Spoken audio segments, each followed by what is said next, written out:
नमस्कार विद्यार्थियों, आज हम फेज रूल के अंतर्गत डिग्री ऑफ फ्रीडम यानी स्वतंत्रता की कोटि के बारे में पढ़ेंगे। हम जानते हैं कि गिब्स का जो फेज रूल होता है वह फेज रूल किसी सिस्टम में उपस्थित number of phases, number of components and number of degree of freedom के मध्य रिलेशन बताता है। तो इससे पहले के वीडियो में हम कंपोनेंट्स और फेज के बारे में पढ़ चुके हैं और आज के इस वीडियो में हम डिग्री ऑफ फ्रीडम यानी स्वतंत्रता की कोटि के बारे में पढ़ेंगे। तो सबसे पहले हम डिग्री ऑफ फ्रीडम की परिभाषा देखते हैं। Degree of freedom, degree of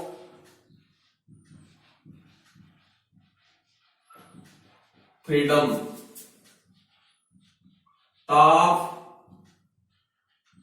दाब, सांद्रता। डिग्री ऑफ फ्रीडम ताप, दाब, सांद्रता आदि वेरिएबल्स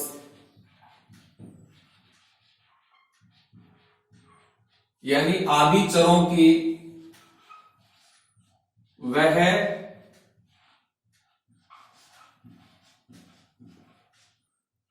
न्यूनतम संख्या होती है जिनकी सहायता से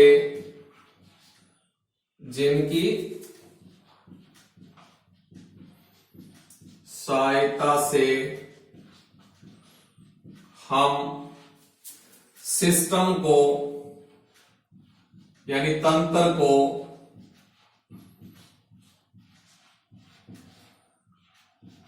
पूर्ण रूप से परिभाषित कर सकते हैं।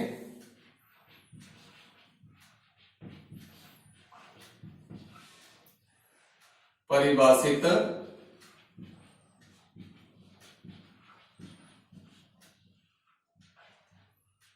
कर सकते हैं। तो ये डिग्री ऑफ फ्रीडम की परिभाषा होगी। दोबारा सुनिए, डिग्री ऑफ फ्रीडम ताप, दाब, कंसंट्रेशन आदि चरों की वह न्यूनतम संख्या होती है जिनकी सहायता से हम सिस्टम को पूर्ण रूप से परिभाषित कर सकते हैं। अब देखो, किसी सिस्टम के लिए डिग्री ऑफ फ्रीडम का मान किस प्रकार से निकालेंगे। तो नेक्स्ट बिंदु देखो, कैलकुलेशन ऑफ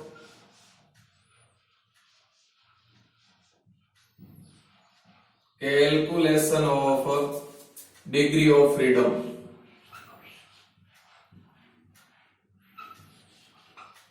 डिग्री ऑफ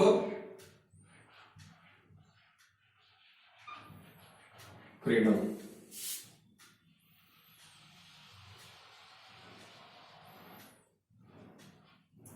किसी सिस्टम के लिए डिग्री ऑफ फ्रीडम की गणना। तो देखो, अपने पास कोई भी सिस्टम है, उस सिस्टम के लिए डिग्री ऑफ फ्रीडम कैसे निकालेंगे। तो डिग्री ऑफ फ्रीडम निकालने के लिए हमें उस सिस्टम के बारे में दो बातें अच्छी तरह से आनी चाहिए। हमें पहली बात तो ये आनी चाहिए कि उस सिस्टम में नंबर ऑफ कंपोनेंट्स कितने हैं। दूसरी बात, हमें ये मालूम होना चाहिए कि उस सिस्टम में नंबर ऑफ फेजेस कितनी है। यदि हमें इन दोनों के बारे में जानकारी है तो हम इन दोनों की सहायता से डिग्री ऑफ फ्रीडम आसानी से निकाल सकते हैं। अब नंबर ऑफ फेजेस कैसे निकालेंगे, नंबर ऑफ कंपोनेंट्स कैसे निकालेंगे, इनके बारे में मैं आपको इससे पहले के वीडियो में अच्छी तरह से बता चुका हूं। तो देखो, हमें किसी सिस्टम के लिए डिग्री ऑफ फ्रीडम का मान निकालना है तो इसके लिए हम गिब्स का जो फेज रूल है वह काम में लेते हैं। तो देखो, गिब्स का फेज रूल क्या है, F बराबर C माइनस पी प्लस 2, ये गिब्स का फेज रूल है। इस फेज रूल की सहायता से हम किसी भी सिस्टम के लिए डिग्री ऑफ फ्रीडम की वैल्यू निकाल सकते हैं। अब देखो, यहां एफ क्या है, यहां एफ है number of degree of freedom, number of degree of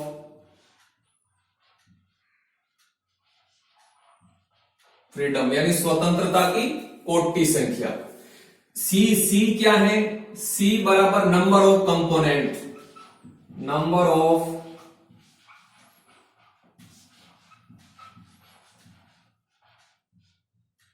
components यानी घटकों की संख्या।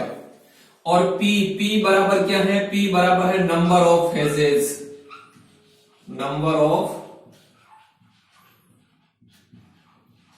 फेजेस यानी प्रावस्थाओं की संख्या।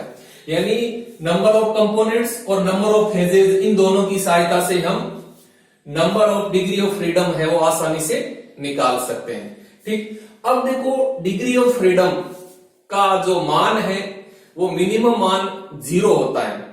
0 से लेकर के 1, 2, 3, 4, 5 इस तरह से डिग्री ऑफ फ्रीडम की वैल्यू किसी सिस्टम के लिए हमें कुछ भी प्राप्त हो सकती है। तो यहां देखो यदि हमें डिग्री ऑफ फ्रीडम की वैल्यू 0 प्राप्त होती है, यदि हमें किसी सिस्टम के लिए डिग्री ऑफ फ्रीडम की वैल्यू 0 प्राप्त होती है तो उस सिस्टम को हम बोलते हैं non variant, non variant system कहते हैं। ठीक, यदि हमें किसी सिस्टम के लिए डिग्री ऑफ फ्रीडम की वैल्यू 1 प्राप्त होती है, यानी कोई सिस्टम है जिसके लिए डिग्री ऑफ फ्रीडम की वैल्यू 1 है, तो उस सिस्टम को हम बोलते हैं मोनो वेरिएंट, मोनो वेरिएंट, या हम इसको यूनिवेरिएंट भी कहते हैं।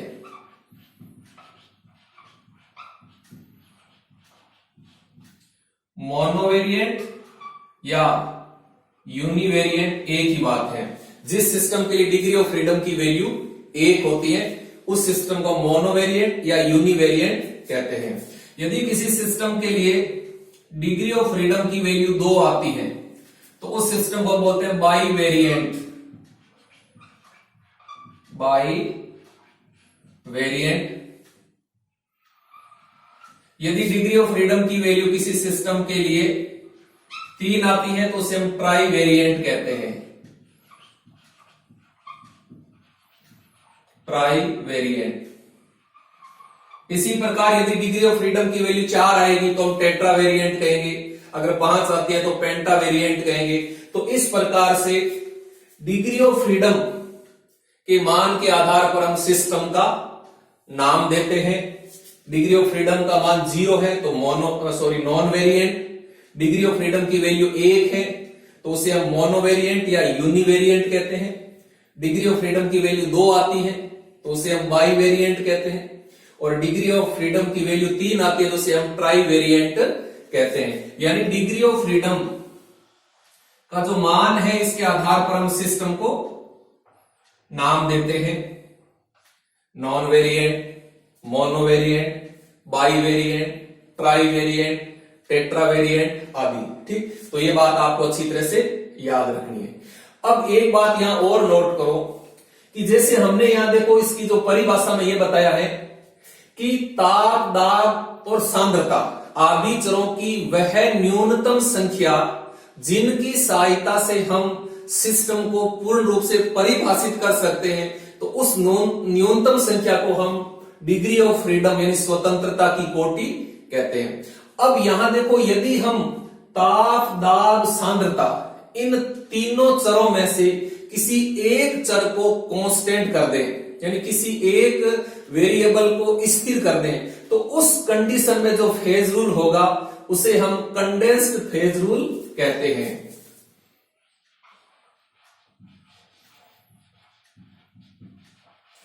Condensed phase rule.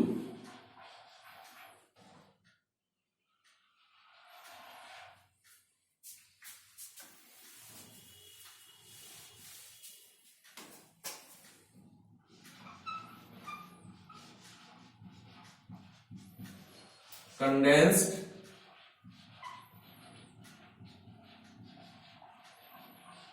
Phase rule, यानी कंडेंस्ड फेज रूल क्या होता है? यदि हम ताप, दाब, सांद्रता इन तीनों चरों में से किसी एक चर को कांस्टेंट कर दें, स्थिर कर दें, तो उस कंडीशन में सिस्टम की जो डिग्री ऑफ फ्रीडम है, उसकी जो वैल्यू है, उसका जो मान है, एक कम हो जाता है। तो उस स्थिति में हम फेज रूल को कंडेंस्ड फेज रूल कहते हैं। तो अब देखो, ये जो कंडेंस्ड फेज रूल है, जिसको हम हिंदी में कहते हैं संघनित प्रावस्था नियम, इसे हम रिड्यूस्ड फेज रूल भी कहते हैं। तो ये जो कंडेंस्ड फेज रूल है, इस कंडेंस्ड फेज रूल के लिए देखो, इन तीनों में क्या संबंध आ जाता है? इन तीनों में संबंध आ जाता है F बराबर C माइनस P प्लस 1, बस इतना ही डिफरेंस है। देखो, तो सामान्य फेज रूल है उसमें तो क्या होता है, यहाँ 2 होता है, और कंडेंस्ड फेज रूल में यहाँ 1 होता है। क्योंकि कंडेंस्ड फेज रूल में क्या होता है, ताप, दाब, सांद्रता आदि चरों में से किसी एक चर को कांस्टेंट कर दिया जाता है। तो उस कंडीशन में डिग्री ऑफ फ्रीडम है वो एक कम हो जाती है, और उस कंडीशन में जो फेज रूल होता है उसको हम कंडेंस्ड फेज रूल कहते हैं, जिसके लिए जो समीकरण होती है F बराबर C माइनस P प्लस 1, और जो सामान्य फेज रूल होता है उसके लिए जो संबंध होता है F बराबर C माइनस P प्लस 2। तो ये भी याद रखना कंडेंस्ड फेज रूल क्या होता है। अब हम किसी सिस्टम के लिए डिग्री ऑफ फ्रीडम की वैल्यू है वो किस प्रकार से निकालेंगे, हम कुछ एग्जांपल लेकर के इसको समझते हैं। देखो,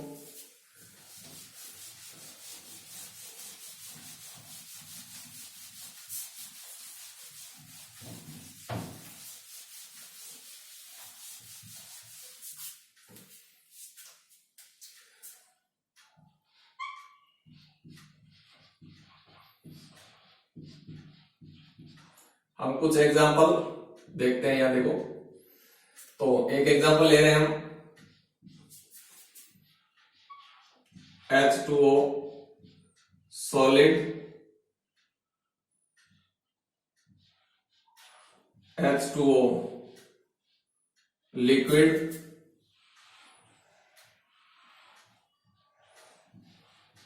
H2O गैस।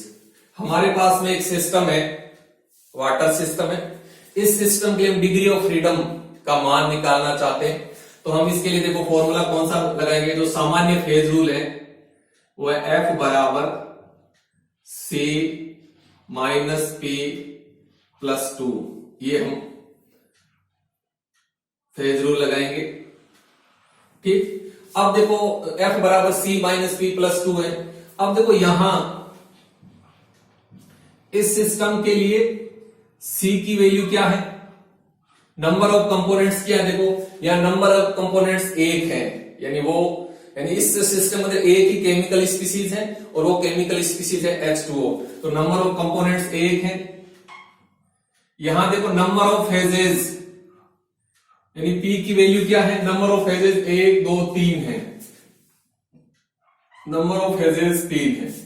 तो अब देखो हम इसका मान रख देते हैं यहां इसके अंदर, तो F बराबर क्या आ जाता है, देखो F बराबर C की वैल्यू कितनी है, C की वैल्यू 1 है, P की वैल्यू कितनी है 3 है, और प्लस 2, तो यहां F की वैल्यू आ जाती है 0। क्या आ जाती है, F की वैल्यू 0 आ जाती है, यानी डिग्री ऑफ फ्रीडम 0 है, ठीक। तो ये जो वाटर सिस्टम है इसके लिए डिग्री ऑफ फ्रीडम का मान 0 है, अर्थात ये नॉन वेरिएंट सिस्टम है, नॉन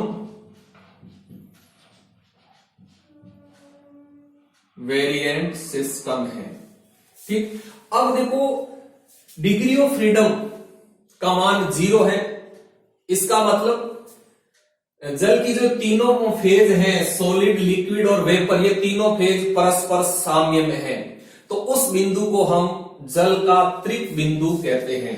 क्या कहते हैं, त्रिक बिंदु।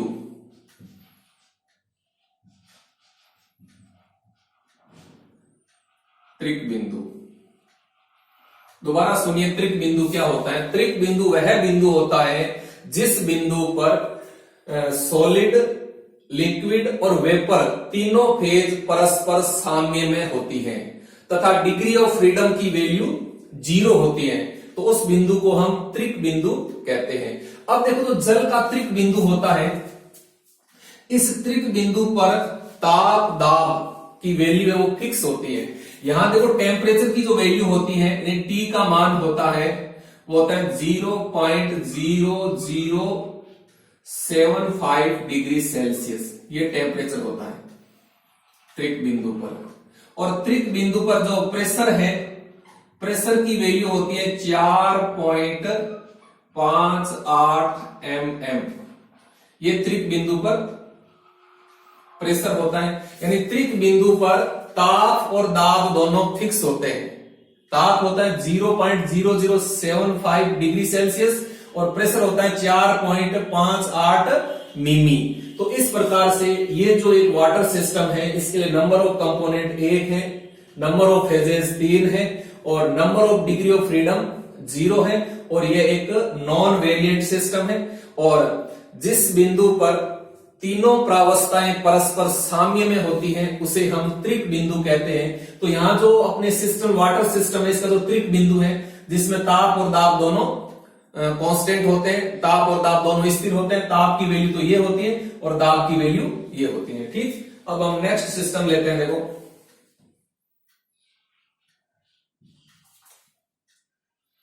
Sulphur rhombic,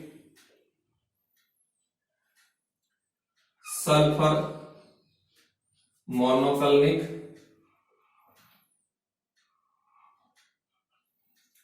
sulphur liquid, sulphur gas. तो ये अपने पास में कोई सिस्टम है। आर का मतलब रोम्बिक सल्फर, एम का मतलब मोनोकल्निक सल्फर। तो रोम्बिक सल्फर और मोनोकल्निक सल्फर, सल्फर के दो अपर रूप हैं और दोनों सॉलिड स्टेट में होते हैं। ये सल्फर लिक्विड स्टेट में है और ये सल्फर वेपर फेज में यानी गैसीय अवस्था में। तो इस सिस्टम के लिए हम डिग्री ऑफ फ्रीडम की वैल्यू निकालना चाहें तो देखो यहां F बराबर आ जाएगा आपका, देखो F बराबर C माइनस P प्लस 2, ये वैल्यू आ जाएगी। अब देखो यहां C की वैल्यू क्या है, देखो यहां C बराबर है, C बराबर देखो C का नंबर ऑफ कंपोनेंट्स, तो नंबर ऑफ कंपोनेंट्स एक ही है, सल्फर है, तो C की वैल्यू यहां 1 है। और यहां P की वैल्यू क्या है, नंबर ऑफ फेजेस, तो नंबर ऑफ फेजेस देखो एक सॉलिड है एक सॉलिड है, तो दो तो सॉलिड हो गए, तो 1 2 3 4 नंबर ऑफ फेजेस 4 है। ठीक, अब देखो यहां डिग्री ऑफ फ्रीडम की वैल्यू निकालते हैं। F बराबर डिग्री ऑफ फ्रीडम, तो C की वैल्यू कितनी है 1, P की वैल्यू कितनी है 4 और प्लस 2। तो यहां देखो F की वैल्यू आ रही है आपके लिए F बराबर -1, F बराबर -1। तो देखो यहां F की वैल्यू -1 आ रही है जो सही नहीं है, क्योंकि F की मिनिमम वैल्यू 0 होती है। तो इसका अर्थ ये हुआ कि ये जो सिस्टम है सल्फर, इस सिस्टम के लिए ये चारों प्रावस्थाएं परस्पर साम्य में नहीं हो सकती, बल्कि केवल कोई 3 प्रावस्थाएं ही परस्पर साम्य में हो सकती हैं। क्योंकि जब P का मान 4 है तब डिग्री ऑफ फ्रीडम की वैल्यू -1 आ रही है जो सही नहीं है।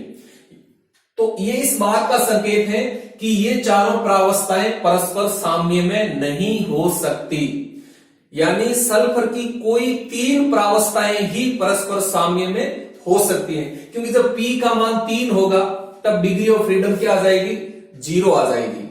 ठीक, तो यानी यहां देखो P का मान 4 है और जब P का मान 3 होगा, जब P का मान 3 होगा तब देखो डिग्री ऑफ फ्रीडम कितनी आ जाएगी, F बराबर, तो C की वैल्यू 1, P की वैल्यू 3 और ये प्लस 2, तो यहां F की वैल्यू आ जाएगी 0। तो यहां जो सल्फर सिस्टम है उसके लिए डिग्री ऑफ फ्रीडम की वैल्यू कितनी होती है? 0 होती है, ये माइनस नहीं होती है। ठीक, यानी सल्फर की जो 4 प्रावस्थाएं हैं, ये चारों प्रावस्थाएं परस्पर साम्य में नहीं हो सकती, बल्कि सल्फर की कोई 3 प्रावस्थाएं ही परस्पर साम्य में हो सकती हैं, और उस समय डिग्री ऑफ फ्रीडम की वैल्यू 0 आएगी। तो ये जो सल्फर है ये एक नॉन वेरिएंट सिस्टम है, नॉन वेरिएंट सिस्टम है। तो यहां एक बात अच्छी तरह से ध्यान रखना, आप सल्फर के लिए डिग्री, आपको ये सिस्टम दिया हुआ है और आप डिग्री ऑफ फ्रीडम निकाल रहे हो तो -1 मत निकाल देना, बल्कि डिग्री ऑफ फ्रीडम की वैल्यू क्या आएगी? 0 आएगी। ठीक, अब हम एक एग्जांपल और लेते हैं। देखो,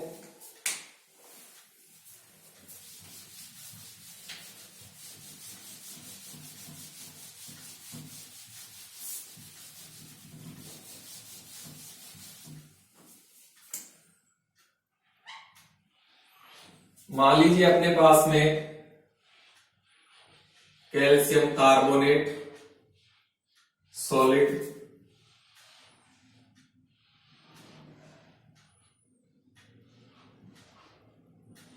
कैल्शियम ऑक्साइड सॉलिड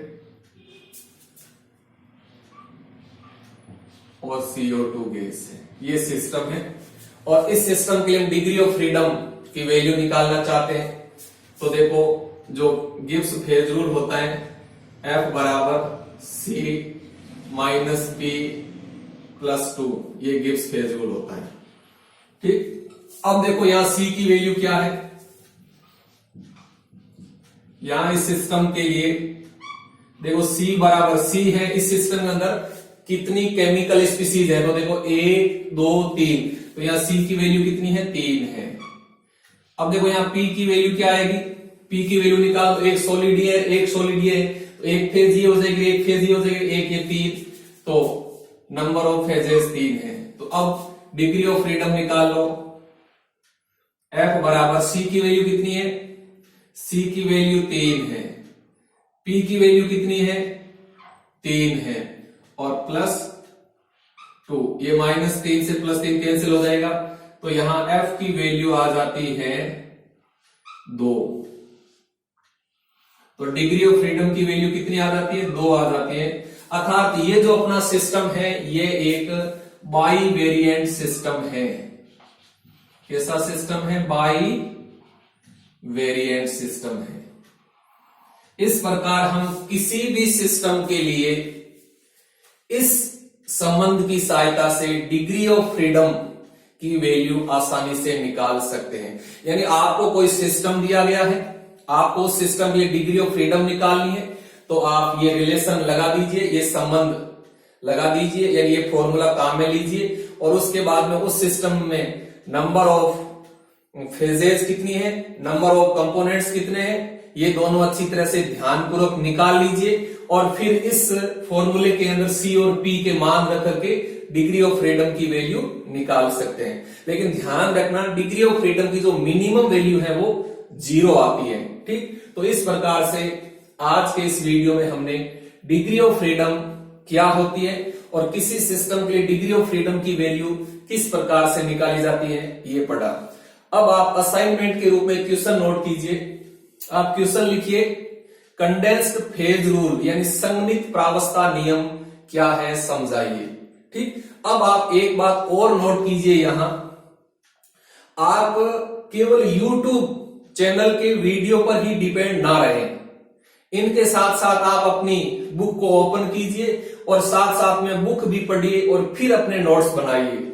अब जैसे मैंने आज आपको डिग्री ऑफ फ्रीडम कैसे निकालते हैं, इसके लिए मैंने आपको 3 एग्जाम्पल बताए, लेकिन जब आप बुक के अंदर इसके एग्जाम्पल पढ़ोगे तो आपको बुक के अंदर लगभग 10-12 एग्जाम्पल मिल जाएंगे।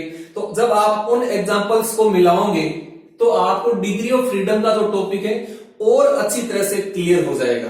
तो मेरे कहने का अर्थ यह है कि आप केवल YouTube चैनल के वीडियो पर ही डिपेंड ना रहें, बल्कि साथ साथ में आप अपनी बुक भी ओपन कीजिए, अपनी बुक भी पढ़िए और फिर दोनों को मिला करके अपने नोट्स तैयार कीजिए, तो आपको वो टॉपिक अच्छी तरह से क्लियर हो जाएगा। फिर आपको उस टॉपिक से संबंधित किसी भी एग्जाम में अगर कोई क्वेश्चन आता है तो आपको कोई परेशानी नहीं होगी। धन्यवाद, थैंक यू।